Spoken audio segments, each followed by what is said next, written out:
Kör ana bir kızki chehrin, mehri nur ateş gözü. Zilvi boy servi badan çolpa kabi parlar gözü.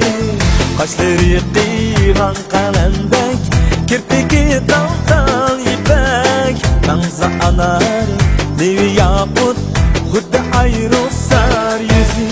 O akıl ahlakla tapar, sen cahannın yalğızı. Kim desem o mert gururlu, kara kaş Uygur kızı.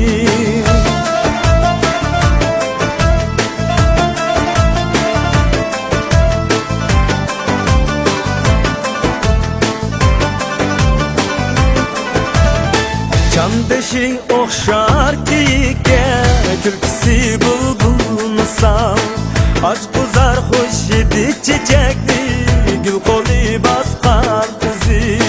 Nakşa esa tan sabası, uy kızıdın vaz geçer. Tavsa tutar çok usulga, desigey götür tuzi. O akıl ahlakla tapar, da cahannın yalğızı. Kim desem o mert gururlu, kara kaş Uygur kızı.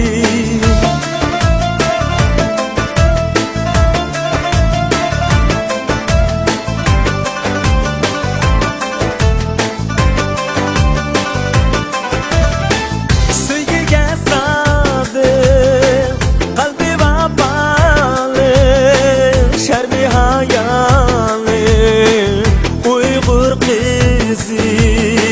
Kaşları kıygan kalemdek, kirpiki dal dal ipek. Kanza anar devi yaput, hudda ayrılsar yüzü. Bu akıl ahlakla tapar, te cahannın yalğızı. Kim desem o mert gururlu, kara kaş Uygur kızı. Bu akıl ahlakla tapar, te cahannın yalğızı.